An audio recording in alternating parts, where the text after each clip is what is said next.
Halo, ketemu lagi dengan Bu Fani dalam mata kuliah Struktur dan Perkembangan Hewan. Hari ini kita akan belajar seputar kulit dan juga derivat-derivat dari kulit.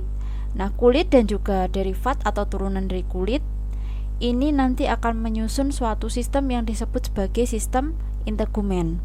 Sistem integumen ini dari kata intergre ya, yang artinya menyelubungi. Ada juga yang menyebutkan sistem integumen itu berasal dari kata integumentum yang artinya penutup ya, jadi sama ya, menyelubungi ataupun menutup. Nanti kita juga akan diskusikan bagian-bagian kulit itu apa saja, kemudian turunan-turunannya itu apa ya. Turunannya tuh ya kayak misalnya rambut, kuku, kemudian teraca, tanduk, kelenjar-kelenjar. Nah, itu adalah turunan-turunan dari kulit. Kulit manusia itu sendiri merupakan organ terbesar yang ada di tubuh kita.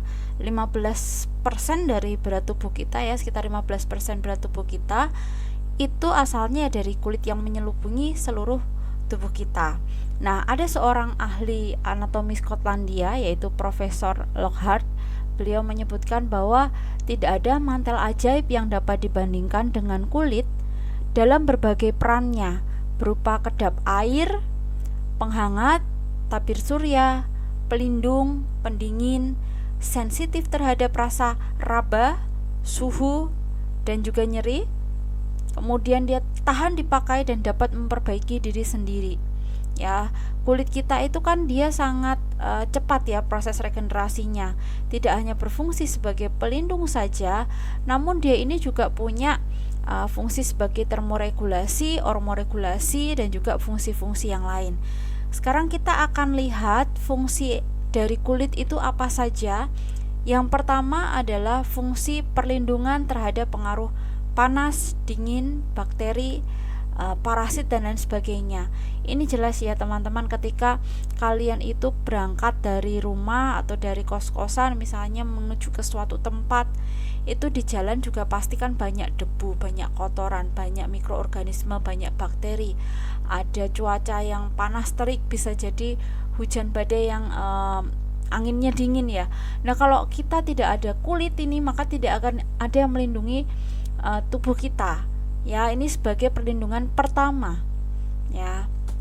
Kemudian yang kedua, perlindungan terhadap pengaruh luar yang dapat menyebabkan luka, baik itu contohnya dari luka cakar, dari duri, dari benda tajam, dari hantaman benda tumpul dan lain sebagainya. Ini kalau ada sesuatu yang dapat menyebabkan luka, maka yang pertama kali akan menghalangi itu adalah kulit kita. Kemudian ada fungsi untuk pertahanan diri. Di sini contohnya adalah kromatofor yang digunakan untuk kamuflase. Pada beberapa organisme atau beberapa hewan itu punya kromatofor. Jadi kromatofor itu adalah zat warna yang ada di kulit yang digunakan untuk kamuflase. Contohnya kalau misalnya pada bunglon, nah ini dia nanti akan berubah warnanya menyesuaikan tempat dia berada. Jadi ini fungsi untuk pertahanan diri dari pemangsa. Kemudian beberapa organisme itu juga kulitnya dilapisi lapisan tanduk yang keras. Ini juga untuk pertahanan dirinya, entah itu terhadap benturan atau terhadap pemangsa dari luar gitu ya. Kemudian yang keempat, kulit berfungsi juga untuk menerima rangsang dari luar. Nah, ini disebut juga sebagai eksteroreseptor. Ya, ini fungsi kulit menerima rangsang dari luar. Jadi misalnya kita bisa merasakan hembusan angin, merasakan adanya panas misalnya dari api, merasakan kalau misalnya ada goresan, ada luka atau ada tusukan itu ya. Jadi di permukaan kulitnya itu ada reseptor-reseptor yang ini nanti akan berfungsi untuk menerima rangsang. Kemudian yang berikutnya, kulit juga berfungsi sebagai alat bantu pernafasan, terutama pada hewan-hewan akuatik. Contohnya kalau misalnya pada katak ya, jadi permukaan kulit pada katak itu tipis ya, ini akan membantu proses pertukaran oksigen dan juga CO2 ketika dia ini berada terutama di area yang berair. Yang keenam, kulit juga memiliki fungsi sebagai pengatur suhu tubuh atau termoregulasi. Nah, jadi di sini ini akan sangat tergantung pada lingkungan luarnya ya, atau cuacanya. Misalnya pada cuaca yang panas, maka tubuh ini biasanya akan suhunya ikut naik. Nah, sebagai respon untuk menurunkan suhu tubuh, biasanya kulit itu dia akan mengeluarkan keringat dalam jumlah yang banyak, sehingga ini nanti suhu tubuhnya bisa ikut turun. Nah, kalau pada cuaca yang dingin, maka lemak-lemak atau lipid-lipid yang ada di kulit itu akan berperan dalam proses insulasi, yaitu proses untuk mempertahankan suhu tubuh kita itu tetap sama, jadi nggak ngedrop, nggak menjadi terlalu rendah gitu ya suhunya. Selanjutnya, fungsi kulit yaitu mengatur kadar garam dalam cairan tubuh. Atau ini fungsi osmoregulasi juga ya, dimana nanti kulit itu ya akan mengatur keseimbangan kadar garam yang ada di dalam tubuh kita.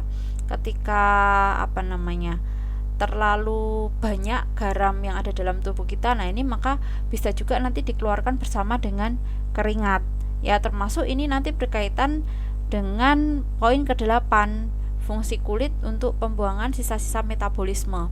Ya, sisa-sisa metabolisme di situ bisa air, lipida, garam ya, yang nantinya akan dikeluarkan bersama dengan keringat dan juga dengan minyak-minyak yang dihasilkan dari kelenjar minyak. Kemudian fungsi berikutnya yang ke-9, kulit juga punya fungsi untuk menyimpan persediaan makanan. Nah, ini biasanya berupa lemak yang terdapat di bawah kulit. Ya, jadi cadangan-cadangan makanannya itu akan disimpan dalam bentuk lemak yang terdapat di bawah kulit. Kemudian sebagai sumber bahan makanan terutama bagi anak mamalia ya, ini disimpan dalam glandula mamae atau kelenjar susu ya. Jadi kalau pada mamalia itu anak-anaknya kan biasanya menyusu ke induknya. Nah, ini sebagai sumber bahan makanan. Kemudian yang selanjutnya untuk membantu pergerakan, terutama kalau misalnya pada ular. Nah, ini maka kulit ini punya peran untuk pergerakannya, terutama di bagian sisi ventralnya atau di bagian abdomennya gitu ya. Kemudian kalau pada ikan, nah ini siripnya juga membantunya untuk bergerak atau berenang maju. Kemudian kalau pada burung, nah ini sayapnya biasanya punya bulu gitu ya, bulu yang cukup tebal, besar, kuat, yang nantinya akan membantunya untuk terbang. Kemudian selain itu, kulit juga punya fungsi untuk tempat pembentukan vitamin D atau aktivasi dari vitamin D. Sekarang kita akan lihat struktur dari kulit secara umum. Jadi kalau kita perhatikan di sini, sebenarnya kulit itu terbagi menjadi bagian epidermis ya, bagian yang ini. Kemudian di bawahnya ada dermis di sini. Kemudian di bawah dermis itu ada hipodermis atau disebut juga subcutaneous tissue, dimana di sini ini banyak sekali lemaknya. Tapi tidak hanya lemak, karena pada bagian ini nantinya kalau kita cermati lagi, pada bagian hipodermis itu terdapat 3 serangkai. 3 serangkai itu apa saja? 3 serangkai itu adalah arteri, vena, dan juga syaraf. Selain itu, di bagian hipodermis itu juga terdapat jaringan ikat ya, atau connective tissue, di mana di bawahnya ini nanti akan terhubung dengan otot. Nah, kalau kita perhatikan, epidermis itu merupakan bagian yang paling atas atau paling luar, di mana di bagian ini nanti akan terdapat melanosit, merupakan sel yang nantinya akan memberi warna pada kulit kita. Kemudian ada pori-pori keringat ya, yang ini akan terhubung oleh kelenjar keringat. Kemudian nanti juga ada pori-pori untuk kelenjar lemak gitu ya. Kemudian kalau kita lihat bagian yang tengah itu dermis, ini merupakan bagian yang paling tebal, di mana pada bagian ini nanti akan ada kelenjar keringat, kemudian kelenjar lemak di sini juga ada. Kemudian pada bagian ini nanti akan ada akar rambut. Nah, akar rambut ini kalau kita lihat pada bagian samping ini cukup kompleks. Jadi nanti dia juga akan terhubung, bagian akar rambut terhubung dengan erector pili muscle ya, atau otot-otot erektor, dimana ini kalau misalnya kalian pada cuaca yang dingin atau pada suasana yang mencekam itu kemudian rambutnya berdiri. Nah, ini digerakkan oleh erector pili muscle ini ya, atau di sini disebut sebagai erector muscle of hair. Ini sama. Dan rambut ini dia akan menembus keluar ya, nanti menembus ke bagian epidermis yang ada di sini di lapisan paling atas. Kemudian pada bagian ini juga nanti akan banyak reseptor-reseptor untuk rasa panas, untuk rasa dingin, kemudian nyeri ya, tekanan dan lain sebagainya. Nah, kita bisa lihat di gambar ini kalau pada rambut. Nah, pada rambut kita akan lihat di sini ternyata bagian dari epidermis kulit ini kan rambut menembus dari dermis ke epidermis ya. Ternyata kalau kita lihat di bagian epidermis itu tersusun dari 5 lapisan. S di sini merupakan singkatan dari stratum. Jadi ini adalah stratum corneum, stratum lucidum, stratum granulosum, stratum spinosum, dan stratum basale. Yang paling luar ini yang paling mudah mengelupas. Jadi ketika kita misalnya mandi lalu kita gosok-gosok gitu ya, kemudian ada bagian kulit yang terkelupas, itu adalah bagian dari stratum corneumnya. Nah, ini adalah yang terluar, itu adalah stratum corneum, sedangkan yang paling dasar itu adalah stratum basale. Nanti stratum basale ini akan berhubungan dengan basement membran atau membran basal, yang di bawahnya itu langsung ada dermis ya, bagian dermis. Oke, kemudian ini di sini ada hair matrix, ada dermal papilla juga. Nah, ini adalah rambut ketika kita potong melintang, maka nanti akan kelihatan ya bagian dalam dari rambut itu seperti ini. Ada bagian terluarnya disebut cuticula, kemudian ada cortex. Cortex itu bagian dalam rambut tapi masih yang sisi luar. Sedangkan kalau bagian paling tengah itu disebutnya sebagai medula. Nah, di sini juga ada melanin. Melanin ini nanti juga akan memberikan warna pada rambut kita. Sekarang kita akan beranjak ke bagian epidermis dari kulit. Jadi secara garis besar, kalau tadi di bagian depan tadi kita sudah lihat bahwa bagian epidermis itu terdiri dari 5 lapisan, tapi dari 5 lapisan itu bisa kita kelompok-kelompokkan lagi menjadi 3 lapisan yang besar gitu ya. Yang pertama adalah lapisan germinativum, di mana lapisan germinativum ini dia terdapat di sini, yang nanti bersinggungan langsung dengan bagian dermis. Nah, ini stratum germinativum atau lapisan germinativum ini tersusun dari stratum basal dan juga stratum spinosum ya. Nah, kalau kalian perhatikan nih bagian yang basal ini dia tersusunannya sangat rapi ya, berbaris itu rapat. Biasanya bentuk yang silindris atau yang selnya yang silindris atau yang kuboid. Kemudian di bagian atasnya ini adalah lapisan transisional. Ya, ini terdiri dari stratum lucidum dan juga stratum granulosum. Sedangkan yang paling luar ini adalah stratum corneum, dan biasanya ini didominasi oleh sel-sel kulit yang sudah mati, yang nanti akan lepas dan juga berganti dengan sel-sel kulit yang baru. Jadi ini lapisan kulitnya ini nanti sel-selnya ini akan, kalau dia regenerasi, akan bergerak ke atas ya, atau ke arah luar. Nah, untuk epidermis ini merupakan selapis jaringan penutup bagian luar dan tersusun atas sel-sel epitel ya. Jadi ini umumnya adalah epithelium squamosum. Jadi epitel yang dia sederhana ya, pipih sederhana yang bagian luar terutama. Kalau yang bagian basal ini umumnya silindris atau yang kuboid. Nah, ini bagian dermis. Bagian dermis itu juga kaya dengan pembuluh darah ya teman-teman. Jadi kalau tadi di bagian hipodermis memang dia ada pembuluh darah yang besar ya, 3 serangkai pembuluh darah arteri, vena, kemudian syaraf, dan ini nanti akan terhubung jadi menembus sampai ke bagian dermis. Ya, di dermis ini kaya sekali akan pembuluh darah, tapi begitu sudah sampai epidermis ini sudah sedikit ya. Jadi memang nanti bagian-bagian yang mendapat aliran nutrisi itu adalah yang bagian terutama bagian yang bawah sini yang nanti akan banyak terhubung dengan pembuluh darah. Sedangkan kalau bagian stratum corneum sudah tidak ada pembuluh darahnya lagi. Nah, di sini ada adipose tissue. Adipose tissue itu lemak ya, jaringan lemak. Kalau tadi sempat saya singgung bahwa yang kaya akan pembuluh darah itu adalah bagian dermis, sedangkan bagian epidermis itu tidak. Lalu bagaimana sel-sel yang ada di bagian epidermis itu dia mendapatkan nutrisi?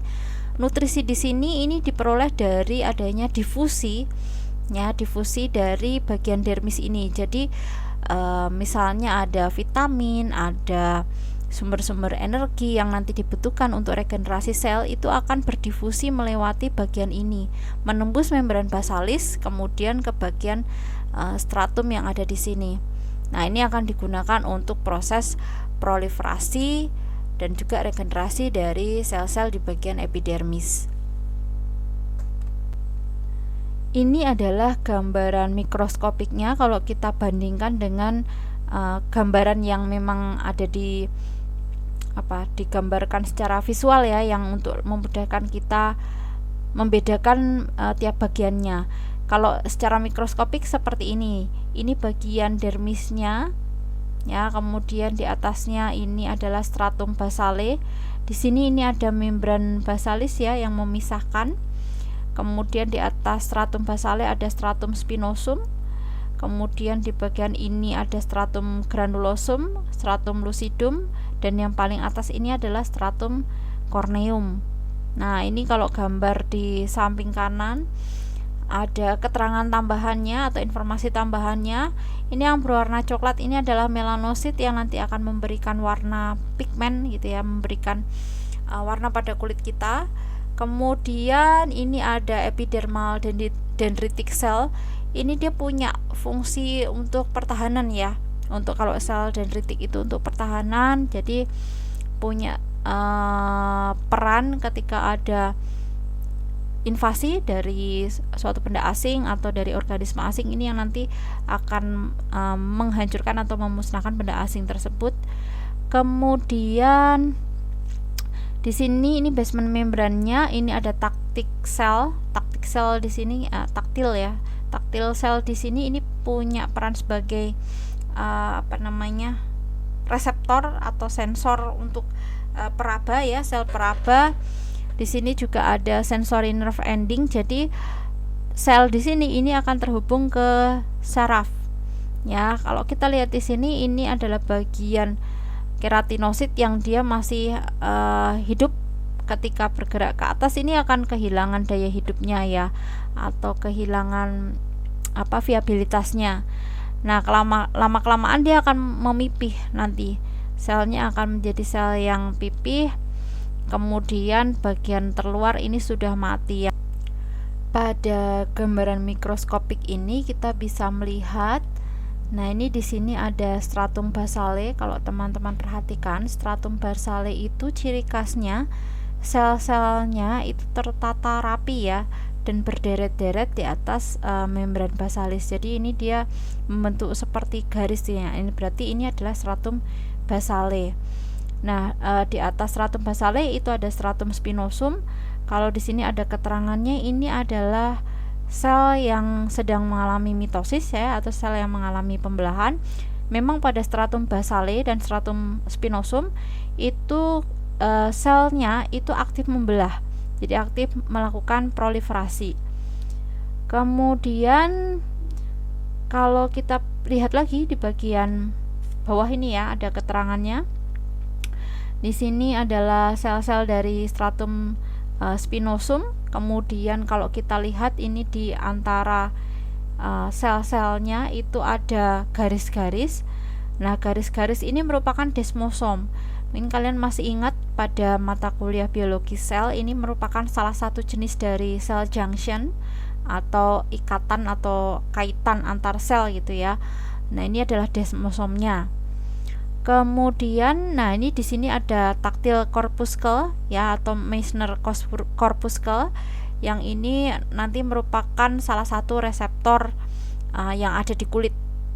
Kemudian, nah ini adalah bagian dari kelenjar keringat ya, kelenjar keringat ya. Kalau ketika di potongan ini, di preparat ini dipotong jadi tampak melintangnya seperti ini, jadi ada bulatan. Nah, ini adalah bagian dari kantong-kantong keringat ya, kelenjar keringat. Oke, kita sekarang akan masuk setiap bagiannya, mulai dari membran basalis atau dari lamina basalnya. Jadi yang di bawahnya stratum basale tadi ya. Jadi membran basalis itu merupakan tempat epitel itu bertumpu, yang dimana nanti dia punya fungsi memisahkan epidermis dengan dermis, kemudian menghubungkan epitel dengan jaringan ikat, dan juga sebagai barier untuk mencegah masuknya mikroorganisme. Jadi ini punya peranan yang sangat penting ya teman-teman, karena tanpa adanya membran basalis ini maka akan rentan bagi suatu jaringan itu untuk dimasuki oleh mikroorganisme. Nah, membran basalis sendiri ini terdiri dari 3 lamina atau 3 lapisan. Yang pertama adalah lamina lucida atau disebut juga sebagai rara. Ini melekat langsung pada epitel. Kemudian yang kedua adalah lamina densa. Lamina densa ini tersusun atas fibril-fibril yang halus ya, yang merupakan kolagen yang dia memang ukurannya panjang-panjang. Kemudian lamina yang ketiga adalah lamina fibroretikuler. Ini tersusun atas kolagen dan juga jaringan-jaringan retikuler. Di bagian atas dari membran basalis tadi terdapat stratum basalis atau basale, di mana ini merupakan lapisan paling dalam ya dari bagian epidermis. Khasnya dari stratum basale itu terdiri atas satu lapis sel yang tersusun berderet-deret di atas membran basal, dan seperti saya sudah sebutkan tadi, bentuk selnya itu bisa kuboid, bisa juga silindris. Dan stratum basale ini dengan stratum spinosum ini dia akan menyusun stratum germinativum, di mana stratum germinativum itu merupakan bagian yang paling aktif melakukan pembelahan sel atau aktif bermitosis. Ya, jadi ketika dia melakukan pembelahan sel atau ketika dia bermitosis, maka selnya ini akan bergerak ke arah luar. Jadi ketika ini di sini membelah 1 jadi 2, 2 jadi 4, 4 jadi 8 dan seterusnya, ini maka selnya akan bertambah banyak. Dia akan terdesak ke atas ya, ke arah luar. Dimana nanti kalau sudah sampai luar ini sudah menjadi sel-sel yang mati, yang menjadi kulit mati. Di atas stratum basale terdapat stratum spinosum. Ini merupakan lapisan yang paling tebal dari epidermis, terdiri atas beberapa lapis sel besar yang dia bentuknya poligonal. Ya, jadi ini bagian yang spinosum bentuknya poligonal. Pada mikroskop cahaya kita bisa amati bahwa permukaan selnya itu tampak seakan-akan punya duri. Dan ini ternyata ketika diamati dengan mikroskop elektron, kalau dengan menggunakan mikroskop elektron kita bisa melihat sampai bentuk yang 3D ya. Jadi kita bisa melihat sebenarnya apa sih duri-durinya itu. Nah, ternyata duri-duri itu merupakan desmosom atau tadi kaitan atau junction antar selnya. Nah, ini adalah stratum spinosum. Semakin ke atas, bentuk dari sel yang ada pada bagian epidermis itu akan semakin gepeng ya atau pipih. Jadi kalau di spinosum tadi itu bentuknya poligonal, maka di bagian stratum granulosum ini selnya mulai memipih. Ya, jadi terdiri atas 2 sampai 4 lapis sel yang gepeng, di mana sitoplasmanya itu mengandung granula basofilik yang disebut sebagai granula keratohyalin. Dan ternyata ketika diamati dengan mikroskop elektron itu bukan keratin maupun bukan hialin, tapi merupakan partikel amorf tanpa membran, yang dimana partikel tersebut dikelilingi oleh ribosom, yang pada granula tersebut ternyata melekat pada mikrofilamen. Nah, ini adalah stratum granulosum. Yang berikutnya adalah stratum lucidum. Stratum lucidum ini hanya ditemukan pada kulit-kulit yang dia ini tebal, misalnya pada telapak kaki contohnya. Dan stratum lucidum ini terdiri atas 1 sampai 2 lapis sel yang tembus cahaya dan agak eosinofilik. Jadi agaknya 1 ya nih. Dan ini menyebabkannya tampak kemerahan ketika diamati dengan mikroskop. Selnya sudah tidak berinti, jadi sudah kehilangan intinya dan sudah tidak ada organel-organelnya lagi. Kemudian kalau tadi di bagian spinosum itu tampak ada duri-duri ya, spine-nya yang merupakan desmosom, di bagian stratum lucidum ini maka junction-nya itu sudah berkurang, sehingga ikatan antar selnya ini sudah kurang erat. Bagian yang terakhir ini merupakan bagian paling luar ya, lapisan paling luar itu adalah stratum corneum. Bagian stratum corneum itu berlapis-lapis, terdiri dari sel pipih yang gepeng dan tidak berinti ya. Kemudian sitoplasmanya ini juga sudah digantikan oleh zat tanduk atau keratin yang menyebabkan dia itu menjadi keras dan kering. Jadi lapisan paling atas ini merupakan zat tanduk yang kering dan selalu nanti mengelupas karena didorong oleh sel-sel baru yang ada di bawahnya itu. Nah, ini yang nanti akan berganti kalau kita berganti kulit. Nah, ini yang akan mengelupas yang bagian stratum corneum ini. Ini gambaran mikroskopik yang lain, sama sebenarnya sama seperti yang tadi, jadi kita bisa skip saja bagian ini. Nah, ini mungkin ini aja yang kelihatan jelas ya untuk pembatasannya. Ini stratum granulosum, dia tampak jelas biasanya kalau di mikroskop, sama seperti kalau kita mengamati stratum basale itu juga tampak jelas di mikroskop, maka di atasnya pasti stratum spinosum. Nah, ini untuk yang granulosum dia juga cukup jelas gitu ya, jadi ada batas yang bisa kita lihat. Setelah tadi kita membahas epidermis, sekarang kita masuk ke bagian dermis. Dermis sendiri terdiri dari dua bagian utama, yaitu lapisan papiler atau stratum papilaris yang ini ada di bagian yang lebih atas.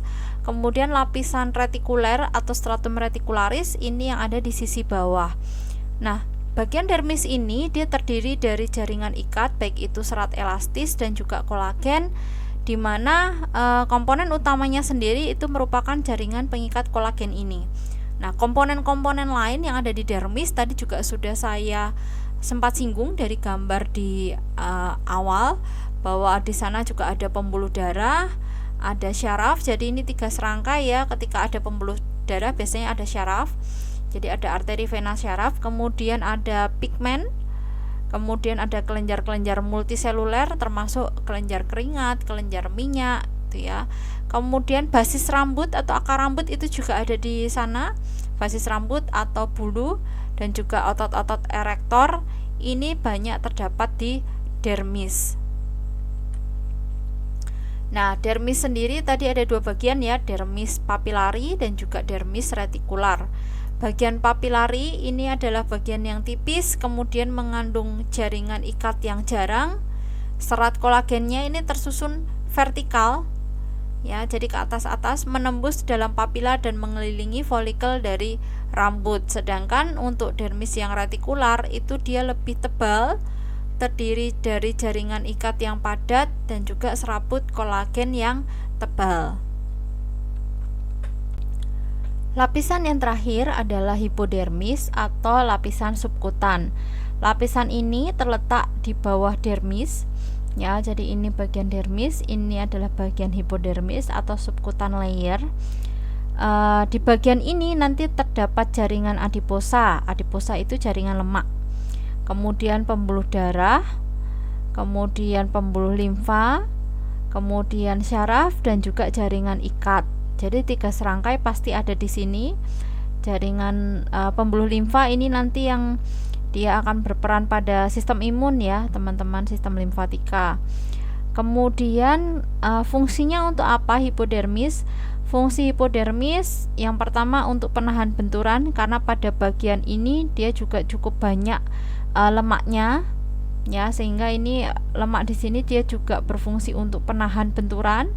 Kemudian selain itu lemak juga untuk mempertahankan suhu tubuh.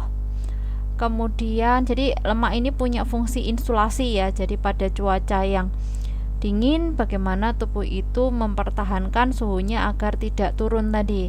Jadi ini mempertahankan suhu tubuh. Kemudian juga sebagai penyimpan cadangan makanan. Nah, ini adalah fungsi utama dari bagian hipodermis atau atau subkutan gitu ya.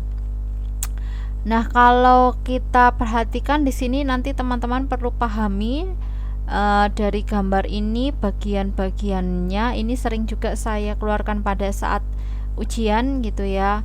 Di bagian dermis itu ada apa saja, di bagian hipodermis ada apa saja, bagian epidermis itu lapisannya apa saja. Nah, itu nanti kalian perlu pahami. Nah, ini adalah ujung-ujung syaraf yang ada pada kulit. Jadi ada Pacini ya, Pacinian corpuscle. Ini yang warnanya hijau ya teman-teman. Bentuknya ini kasnya dia bentuknya bulat atau lonjong besar. Jadi ukurannya dibandingkan yang lain dia cukup besar dan dia punya peran sebagai sensor perasa gitu ya, perasa tekanan yang kuat. Ya, ini Pacini dan letaknya agak di bawah. Kemudian ada Meissner. Meissner ini yang warna kuning ya, posisinya di sini. Meissner corpuscle ini sensitif terhadap sentuhan. Ya, jadi bukan tekanan kuat tapi sentuhan yang lembut gitu ya. Kemudian Ruffini ini yang warnanya biru. Ruffini ini dia sebagai reseptor panas. Kalau lawannya yang reseptor dingin itu yang Krauss. Di sini enggak digambarkan ya, Krauss itu yang untuk rasa dingin. Kemudian ada Merkel ini yang warnanya ungu ya, di sini yang Merkel. Merkel ini nanti juga berperan sensitif terhadap sentuhan juga. Kemudian yang terakhir adalah ujung syaraf terbuka atau free nerve endings. Nah, free nerve endings ini dia sensitif terhadap rasa nyeri. Jadi kalau misalnya ada luka atau benturan, nah ini yang nanti akan menerima rangsangnya, sebagai reseptor penerima rangsangnya itu yang ini. Oke, nah kalau kalian perhatikan nih bagian epidermis ini bagian dermis. Jadi ada beberapa ujung syaraf itu yang dia ini terdapat dekat dengan perbatasan antara epidermis dan dermis, tapi mayoritas itu terdapat di bagian dermis. Hanya sedikit nanti yang ada di dekat dengan epidermis ya. Oke, sekarang kita akan lihat sel-sel apa saja sih yang terdapat pada bagian epidermis. Yang pertama ada keratinosit. Keratinosit sendiri ini merupakan sel terbanyak yang ada pada bagian epidermis. Jadi dia menyusun sekitar 85 sampai 95% dari bagian epidermis ya. Dan ini berasal dari lapisan embrional ektoderm permukaan. Jadi kalau zigot itu ya, zigot berkembang menjadi embrio, kemudian nanti sel-selnya mengalami diferensiasi ya. Diferensiasi multiseluler itu akan membentuk 3 bagian atau 3 lapisan. Ada yang ektoderm, ada yang mesoderm, ada yang endoderm. Nah, bagian yang ektoderm ini nantinya yang akan menghasilkan keratinosit. Nah, keratinosit ini dia bisa mengalami keratinisasi, ya, menghasilkan lapisan yang kedap air. Dan proses keratinisasi ini berlangsung selama 2-3 minggu. Mulai dari dia itu proliferasi, diferensiasi, kematian sel sampai dia mengalami desquamasi. Desquamasi itu pengelupasan. Jadi lepas dari epidermis ya, desquamasi. Sel yang kedua adalah melanosit. Melanosit ini meliputi 7-10% sel epidermis. Jadi persentasenya itu enggak saklek ya teman-teman. Jadi ini hanya kisaran aja. Kalau tadi yang keratinosit sekitar 85-95% itu ya tidak selalu di angka itu gitu ya. Melanosit ini 7-10% sel epidermis. Dia berasal dari lapisan neuroektoderm ya. Kemudian kasnya, ciri-ciri kasnya, selnya ini kecil, kemudian bercabang, dendritik, panjang dan juga tipis. Ya, di bagian selnya ini kelihatan ada granul-granul melaninnya ya. Jadi ada titik-titiknya. Nah, jumlah terbanyak pada kulit muka dan juga pada genitalia eksterna. Kemudian melanosit itu menghasilkan pigmen melanin ya, yang dari titik-titik ini, dari granul-granulnya. Nah, jumlah melanosit ini relatif sama pada tiap individu yang berbeda pada ras yang berbeda. Jadi meskipun beda orang, itu umumnya jumlah melanositnya itu relatif sama. Tidak sama persis, tapi kira-kira atau kisarannya itu sama. Sel yang ketiga adalah sel Langerhans.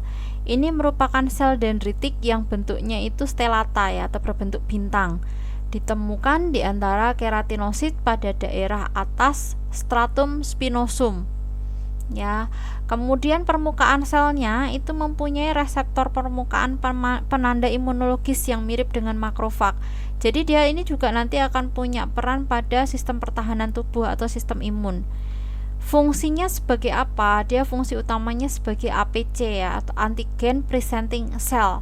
Antigen presenting cell itu nantinya dia akan mengikat antigen ya, dan merupakan sel pembawa antigen itu untuk diperkenalkan kepada limfosit T. Nanti limfosit T akan bereaksi terhadap antigen yang dibawanya. Jadi akan dimusnahkan atau dihancurkan oleh limfosit T. Itu fungsinya APC, itu ya, antigen presenting cell. Nah, peran penting umumnya dalam respon alergi ya, dermatitis kontak, dan juga respon imun seluler lainnya pada kulit. Ini adalah sel Langerhans, gambarannya seperti ini. Yang keempat ada sel Merkel. Tadi juga sudah sempat disinggung untuk sel Merkel. Ini jumlahnya paling sedikit, terdapat pada stratum basal, terutama di kulit-kulit yang tebal pada ujung jari. Kemudian terdapat juga pada folikel rambut dan juga mukosa mulut. Selnya ukurannya cukup besar, di mana sel Merkel ini nanti dia akan bertumpu ya, atau ada penyangganya, itu adalah Merkel disc ya, Merkel disc. Merkel disc ini akan terhubung dengan sensori neuron atau syaraf gitu ya.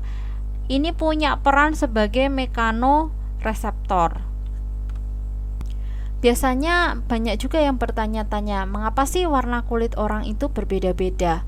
Nah, ini ada beberapa faktor yang bisa mempengaruhi warna kulit dari seseorang. Yang pertama, misalnya dari oksigenasi kapiler darah yang berada dalam dermis. Orang A dengan si B ini bisa jadi oksigenasi dalam kapiler darahnya ini berbeda, yang menyebabkan kalau misalnya oksigenasinya lebih banyak di kapilernya, biasanya warna kulitnya itu akan lebih merah atau lebih gelap gitu ya. Sedangkan kalau orang yang dia oksigenasinya lebih rendah, ini warna kulitnya lebih pucat. Nah, selain itu, distribusi melanin yang berbeda-beda itu juga bisa menyebabkan warna kulit orang itu menjadi berbeda-beda. Meskipun tadi juga disebutkan bahwa jumlah melanin itu relatif sama antar individu, tapi bisa jadi distribusinya itu yang akan berbeda-beda. Apalagi melanin itu juga ada bermacam-macam gitu ya. Contohnya ada eumelanin yang dia ini pigmennya memang pigmen yang gelap. Ada juga pheomelanin yang ini pigmennya terang. Nah, pada satu orang ini si A ini bisa jadi eumelaninnya itu lebih banyak daripada pheomelaninnya, sedangkan pada individu yang B pheomelaninnya ternyata lebih banyak daripada eumelanin yang dia miliki. Jadi warna kulit si A dan si B ini menjadi berbeda. Kemudian paparan sinar UV ini juga akan mempengaruhi warna kulit. Kalau dia terlalu banyak ya terpapar sinar UV, biasanya akan mengalami hiperpigmentasi sehingga warna kulitnya ini menjadi gelap. Nah, kulit sendiri itu juga punya kekasan ya, jadi kita punya sidik jari pada bagian ujung jari kita, di mana sidik jari ini merupakan gambaran khas dari tonjolan dan juga lekukan yang terdapat pada permukaan kulit. Telapak ujung jari tangan dan kaki yang ditentukan secara genetis. Si A dan si B dan si C itu punya sidik jari yang berbeda-beda ya, dan ini diturunkan secara genetis. Ada juga orang yang secara genetik memang tidak memiliki sidik jari, atau karena bagian tonjolan dan lekukannya itu tidak terlalu terlihat gapnya, Ya, jadi gapnya tipis sekali sehingga ini seperti seolah-olah dia tidak punya sidik jari, itu juga ada. Sekarang kita akan lihat bagian dari kulit ikan ya, kita akan lihat strukturnya. Secara umum kulit ikan itu ya terdiri dari dua bagian, yaitu bagian epidermis di sini yang atas dan juga bagian dermis. Dimana bagian epidermis itu umumnya selalu basah ya teman-teman, karena basahnya itu oleh lendir maksud saya. Di sini ini terdapat mucous gland ya, atau kelenjar lendir, di mana lendir ini dihasilkan oleh mucous gland yang dia bentuknya seperti piala. Ini terdapat di seluruh bagian dari tubuh ikan. Ya, selain itu di bagian epidermis itu juga terdapat granular gland yang ini biasanya punya peran untuk menghasilkan feromon. Ya, feromon. Kemudian bagian dermisnya atau yang bawah ini terdiri dari dua bagian, yaitu stratum laksum dan juga stratum compactum. Jadi yang laksum ini yang dia agak berongga-rongga. Berongga itu artinya jaringannya agak longgar gitu ya. Sedangkan yang compactum itu yang rapat. Nah, dermisnya ini tebal. Dan bagian epidermis juga dermis ini nanti akan dipisahkan oleh basement membran. Basement membran ini di bagian bawahnya terdapat kromatofor. Ya, di sini ada kromatofor. Kromatofor itu yang nantinya akan memberikan warna pada kulitnya. Di bagian atas dari basement membran ini ada stratum germinativum. Sama seperti kalau tadi di kulit manusia ya, bagian stratum germinativum ini dia juga bagian yang aktif membelah, jadi akan tersusun rapi gitu ya di atas basement membran, aktif membelah secara mitotik. Sekarang kita lihat gambaran yang lebih jelas lagi. Ini ada bagian epidermis, kemudian ini bagian dermisnya yang di bawah. Kemudian di bawah dermis ini juga terdapat bagian hipodermis atau subkutan layer tadi. Bagian epidermis itu dari sini sampai sini ya. Ini adalah sisik, scale atau sisik. Kemudian di bagian epidermis tadi terdapat mucous gland yang menghasilkan lendir di seluruh permukaan tubuhnya si ikan. Lendir ini dia punya peran untuk membantu pergerakan juga, pergerakan si ikan, jadi mengurangi gesekan dengan air biar ikannya bisa berenang lebih cepat.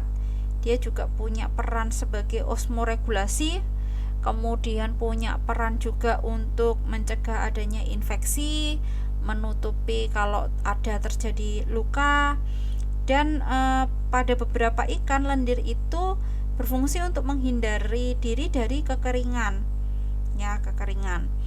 Misalnya pada ikan-ikan yang dia itu bisa tinggal di area yang minim air, seperti contohnya kayak langfish gitu ya, dia akan meliputi atau menyelubungi tubuhnya dengan banyak lendir untuk mencegah evaporasi yang berlebih pada kondisi kekeringan, misalnya seperti itu. Nah, ini mucous gland. Kemudian, nah di sini kalau kita lihat ini ada club cell. Club cell ini isinya juga feromon ya. Kalau pada kondisi tertentu maka club cell ini dia bisa mengeluarkan feromon yang nanti bisa punya peran entah itu pada mating phase, jadi atau pada saat si ikan ini mau berpasangan gitu ya, mencari pasangan, atau ketika dia ini ada bahaya ya, ada ancaman dari pemangsa, itu dia juga bisa mengeluarkan feromon. Epidermis pada ikan itu tipis dan hanya terdiri dari satu lapis sel. Sel-selnya ini ada yang mengalami modifikasi, membentuk sel kelenjar mukosa yang nantinya akan mensekresikan mukus, yang ini nanti menyebabkan permukaan kulit si ikan ini menjadi licin. Nah, pada bagian dermis ikan ini selain ada pembuluh darah juga terdapat syaraf, kemudian jaringan pengikat, sel-sel otot, sel pigmen, juga di sini ada sisik. Jadi sisik itu dari bagian dermis sampai nanti bagian bersinggungan dengan bagian epidermis gitu ya. Kemudian sisik ini pada hakikatnya itu sebenarnya merupakan bahannya itu sama dengan bahan tulang yang nantinya mengalami proses osifikasi. Kalau kita perhatikan gambar di depan ini ada bagian sisik gitu ya, bagian sisik yang dia punya bentuk duri ya, spine. Nah, spine ini ketika kita potong melintang gitu ya, kemudian kita perbesar, ini ternyata tampilannya itu seperti, atau strukturnya itu seperti pada gigi ya, ada bagian enamelnya, ada bagian dentinnya, ada bagian pulp cavity-nya, jadi punya struktur yang mirip seperti gigi. Jadi pada beberapa organisme itu ternyata gigi itu merupakan derivat dari kulit juga gitu ya, contohnya pada ikan hiu. Nah itu juga derivat dari giginya, itu derivat dari kulitnya. Beberapa referensi menyebutkan seperti itu. Jadi ini bagian epidermisnya, ini bagian dermisnya. Kemudian di sini ada secretory cell ya. Secretory cell ini ya isinya tadi ada, bisa jadi kelenjar mukus atau dia kelenjar yang mengeluarkan feromon. Mukus ini ketika dikeluarkan itu juga ternyata ada yang berfungsi untuk melindungi telur ya. Jadi kalau ikan bertelur itu dilapisi juga oleh lendir-lendir yang dihasilkan dari kelenjar mukus itu untuk melindungi dari benturan atau dari ancaman pemangsa. Next, kita akan lihat struktur dari kulit amfibi. Ini bagian epidermisnya, kemudian ini adalah bagian dermisnya. Bagian dermisnya ini juga terdiri dari dua bagian, ada spongidermis, ada compact dermis. Jadi spongidermis itu lebih longgar gitu ya, ada rongga-rongga ya, kita nggak bisa katakan dia rongga gitu ya, tapi lebih longgar ya. Jadi tampak seperti ada rongganya. Kemudian bagian compact dermis itu yang lebih rapat ya, jaringan-jaringannya itu lebih rapat.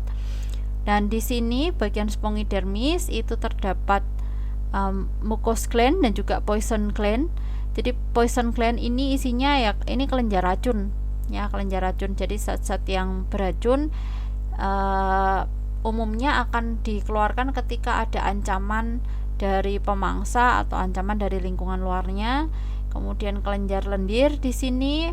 Kemudian di sini ada kromatofor atau sel pigmen yang nantinya akan memberikan warna pada kulit. Kemudian di bagian sini juga terdapat pembuluh darah dan juga biasanya berbarengan dengan adanya syaraf ya. Oke, untuk amfibi ini mengembangkan stratum corneumnya. Dia ada lapisan tanduknya yang ini nanti punya fungsi sebagai pelindung terhadap efek radiasi. Dan bagian dermisnya itu relatif tipis dan berisi pembuluh darah, syaraf dan juga tadi kelenjar-kelenjar, baik itu kelenjar mukus maupun kelenjar racun tadi. Kemudian pembuluh darah itu dalam jumlah yang cukup, terutama nanti kulitnya dari amfibi itu juga punya fungsi sebagai alat respirasi, utamanya ketika si amfibi ini dia di masa-masa metamorfosis ya, dimana kalau dari masih muda yang masih kecil gitu, dia bernafasnya dengan insang, kemudian mau menjadi misalnya kata yang dewasa, ini kan insangnya mulai mereduksi, lalu pulmonya mulai berkembang. Nah ini dalam proses transisi ini, maka kulit ini punya banyak peran dalam proses respirasinya sebagai alat bantu respirasi. Meskipun ketika sudah menjadi kata dewasa, ini masih selain paru-paru yang digunakan untuk pernafasan, nah ini masih ada juga perannya untuk respirasi, tapi tidak menjadi peran utama lagi gitu ya. Kalau bernafas utamanya kata dewasa dengan paru-paru. Berikutnya adalah kulit dari reptil. Secara gambarannya seperti ini. Dia ada bagian epidermis, ada bagian dermisnya. Bagian epidermis itu bagian terluarnya ada cornified layer. Cornified layer itu adalah bagian yang dia ini menanduk Umumnya kalau pada kulit reptil itu tidak terdapat kelenjar keringat, kemudian juga tidak mengandung sel-sel syaraf. Bagian terluarnya ini nggak ada sel-sel syarafnya, tidak ada pembuluh darahnya. Jadi ini bagian yang cukup keras ya kalau pada reptil, karena bagian yang menanduk. Kemudian ini adalah sisiknya yang disebut sisik atau skillnya. Di bawah epidermisnya ini terdapat kromatofor, jadi posisinya di sini kromatofornya. Selanjutnya, nah stratum corneum pada reptilia itu berkembang lebih baik lagi karena dia dapat membentuk squama atau sisik ya melalui proses yang disebut kornifikasi. Nah, dermisnya tipis, tersusun dari jaringan pengikat, pembuluh darah, syaraf, sel-sel otot, dan juga sel-sel pigmen. Jadi kalau pada bagian dermis ini masih ada pembuluh darah, masih ada syaraf, tapi kalau bagian epidermisnya atau bagian terluarnya tadi sudah tidak ada pembuluh darah maupun syaraf lagi di sana. Ular ini sebagai salah satu reptil itu mempunyai jaringan pengikat kolagen dalam jumlah yang banyak, sehingga biasanya kulit dari ular ini bisa disamak ya, jadi dijadikan biasanya dibuat untuk kerajinan gitu ya. Pada ular itu dia mengalami ekdisis atau molting, yaitu lepasnya kutikula atau eksoskeleton secara berkala, yang biasa kita sebut juga dengan ganti kulit. Jadi pada permukaan lapisan epidermalnya yang mengalami keratinisasi ini akan hilang apabila si ularnya ini dia berganti kulit atau mengalami ekdisis ini. Nah, ekdisis ini dia ada siklusnya ya, mulai dari rest, renewal, sheath, dan juga nanti kembali lagi ke restnya. Jadi bagian ketika pada fase istirahatnya ya posisinya seperti ini, lapisannya ada outer, inner, dan juga basal. Nah, ketika renewal ini mulai ada dihasilkan sel-sel yang baru ya, tumbuh sel-sel yang baru, lapisan yang baru, dan ini lapisan yang baru ini nantinya akan mendorong lapisan yang lama ke arah luar, sehingga ini nanti akan terdesak ke atas. Nah, sel-sel yang lama ini nanti, lapisan yang lama ini dia akan menjadi sel-sel yang mati ya, menjadi sel-sel yang mati, sehingga nanti pada tahap ini nanti akan terlepas. Biasanya kalau pada ular itu untuk proses penggantian kulitnya, dia ini akan bergerak ke tempat-tempat yang membantunya untuk melepaskan atau menggantikan kulitnya. Jadi melewati tempat-tempat misalnya seperti ranting-ranting pohon, tempat-tempat yang sempit yang membantunya dia untuk menggesek-gesekkan kulit terluarnya ini agar terkelupas.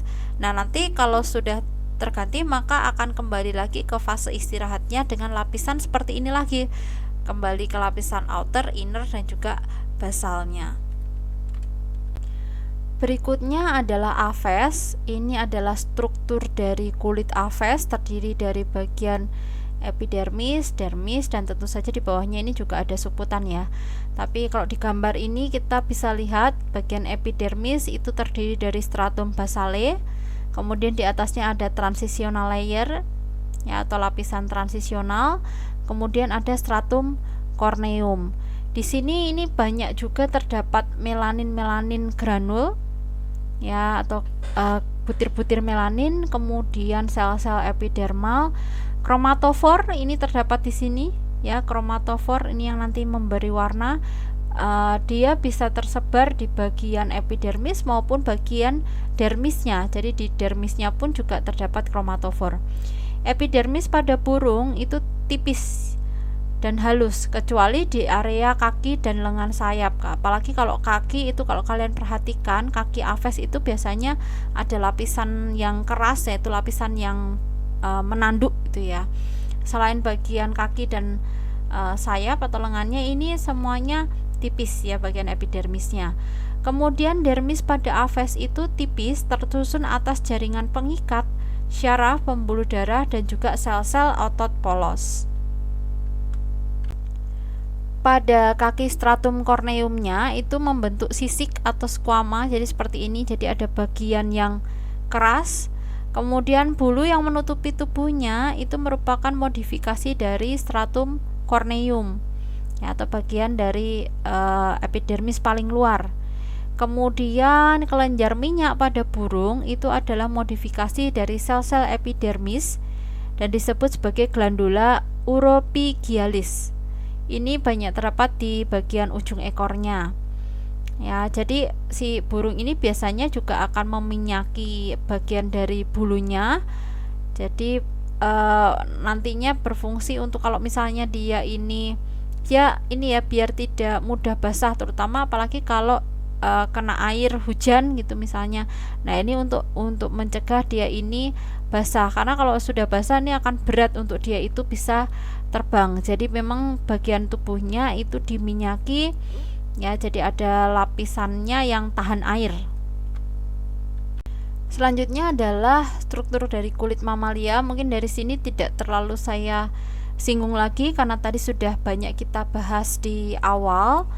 Jadi kulit mamalia itu tebal, terutama bagian dermisnya, berisi banyak pembuluh darah, kemudian sel-sel otot polos, kelenjar, jaringan pengikat dan juga syaraf. Kemudian tebal kulit itu bervariasi tergantung spesies dan lokasi di mana kulit itu terletak. Ya, kemudian modifikasi dari epidermis itu ada rambut, ada kelenjar minyak, kelenjar keringat. Kemudian kulit mamal itu juga banyak disamak karena dermis mengandung jaringan pengikat kolagen yang tebal. Jadi pada beberapa mamalia itu juga banyak disamak gitu ya, kulitnya juga banyak dijadikan untuk kerajinan ini karena banyak jaringan kolagen yang dia ini tebal. Oke, kita sudah selesai berdiskusi tentang kulit. Setelah ini kita akan berdiskusi kembali tentang derivat dari kulit, ya, turunan-turunan dari kulit. Misalnya ada rambut, ada teracak, ada tanduk, ada bulu dan lain sebagainya. Tapi nanti teman-teman bisa pelajari sendiri. Nanti kita bisa diskusikan lebih lanjut di lain kesempatan. Terima kasih atas perhatiannya. Sampai jumpa.